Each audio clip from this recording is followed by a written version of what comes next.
Unleash the power of knowledge and connect with the heartbeat of the African diaspora. Download our African Diaspora News Channel app now on Google Play and Apple App Store. Stay informed with authentic and diverse perspectives, breaking news, and cultural insights. Immerse yourself in a community that celebrates unity, resilience, and progress. Experience the vibrancy of the diaspora at your fingertips. Don't miss out. Empower your perspective today. Search African Diaspora News Channel and join the conversation. Peace, family. My name is Vicki Dillard for African Diaspora News Channel. Thank you so much for tuning in. Family, you have certainly seen my coverage and some of my beautiful colleagues' coverage about the goings on and the nonstop brouhaha between the United States and South Africa. Of course, if we're being honest about it, we understand that the United States has been picking a fight with the country for several years now, and I have been covering that. I really made a name for myself through much coverage on Foreign Affairs Committee hearings and doing broadcasts about the fact that I believe that the United States was intentionally targeting South Africa for a number of different reasons.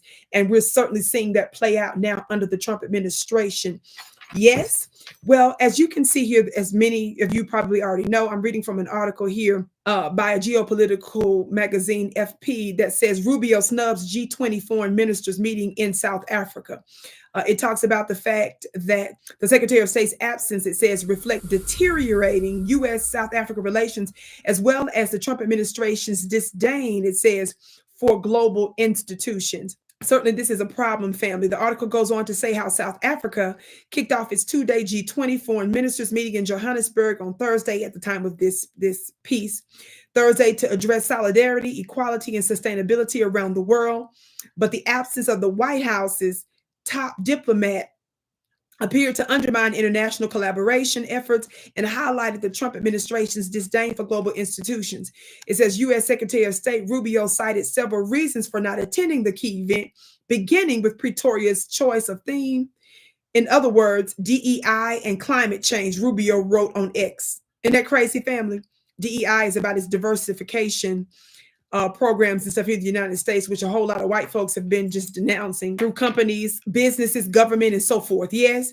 And it says climate change. She's claiming that these are the reasons why he's not going. Rubio wrote on X this month, adding that his job is, quote, to advance America's national interests, not waste taxpayer money or coddle anti-Americanism. Since taking office, U.S. President Donald Trump has waged a war on diversity, equity, and inclusion. That's the DEI I just referred to, initiatives. It says Rubio also stressed ongoing tensions between Washington and Pretoria as a result for skipping G20 gathering.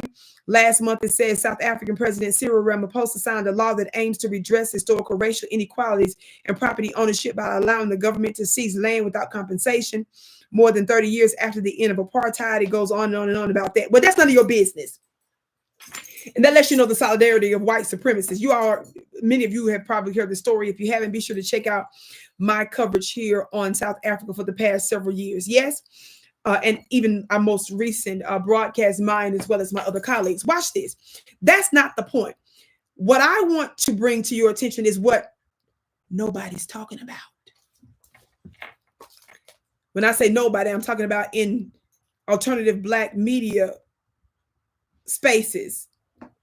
And to be honest, even in mainstream media, very few people are talking about this. And I believe, to be honest with you, much of the truth of what I'm about to say in the past, and I'm connecting it to now, has been scrubbed or buried, I believe, in online internet spaces. What are you talking about, Vicki? How many of you all know I remind you often about the fact that Donald Trump has a warrant out for his arrest from Iran and I believe it was Iraq some time back. Yes, because of deleting some of their top government or military leaders unjustly, right? Well, what you all have to understand is that some reports that I have read in times past also made it clear that it was believed that there were warrants out for the arrest of Marco Rubio.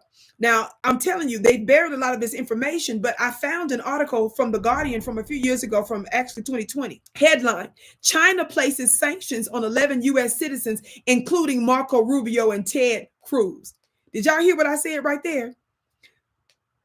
Just a little bit of that just says how they placed sanctions on 11 U.S. citizens, including legislators and heads of several U.S. non-governmental organizations. It says in the latest tit-for-tat measure over national security law imposed by Hong Kong, yes, by Beijing.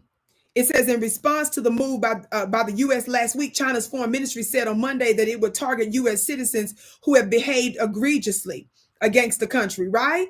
Well, also recently what took place, and some of those sanctions seem to be kind of nebulous to get into the details of some of that, but I'm just saying that there are reports that there is this arrest warrant out for Marco Rubio by certain countries, but I was just letting you all know for sure China has some levels of sanction that appears to be unclear at this point against him. Yes? Well, this article that just also I'm reading from now that came out not too long ago, earlier this year, headline says China tells Rubio to behave himself in a veiled warning. Y'all see my blinkage? Y'all see me blinking my eyes right there? It says China's foreign minister has issued a veiled warning to America's new Secretary of State. Behave yourself. Foreign Minister Wang Yi conveyed the message in a phone call Friday, their first conversation since Marco Rubio's confirmation as President Donald Trump's top diplomat 4 days earlier. I hope you will act accordingly, Wang told Rubio, according to a foreign ministry statement, employing a Chinese phrase typically used by a teacher or a boss, warning a student or an employee to behave and be responsible for their actions. I just want to throw that out there real quick. Now, South Africa conducting the G20. Yes, most recently, what I want to remind you all of is that the G20 includes who? Argentina, Australia, Brazil, Canada, China, France, Germany, India, Indonesia, Italy, Japan, Mexico, Russia, Saudi Arabia, South Africa, South Korea, Turkey, United Kingdom, and the United States. Regional bodies, the European Union, the EU, and the African Union. Watch this. Why am I bringing that up? Now, am I sure that China or one of the other G20 countries or affiliates would have arrested him? No, I'm not saying it for certain. But see, the United States does little devilish stuff like that.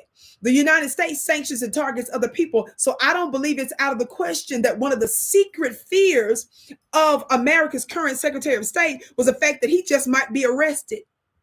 Or there might be some shenanigans going on, some geopolitical shenanigans of detention. I'm asking a question. What do you think? I don't think I'm far off.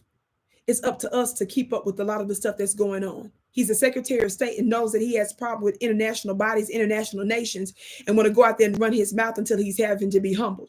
And then we come up with weird reasons why we claim why he didn't go to G20 when some of the other countries that he goes to are accused credibly of way more egregious things than that, or more problematic things of that. Yes, not to mention that half the stuff that he's claiming he's not going for is just totally untrue or completely out of context or none of your business. My name is Vicki Dillard, beloved. Be sure to join the Vicki Dillard Mystery School. That's my monthly spiritual mastermind school. My students are getting all kinds of breakthroughs, miracles, signs, and wonders in every area of their life. If you want to learn how to do that over the long haul, join today. Go to my website at VickiPlanet.com. Be sure to share the broadcast. I can't wait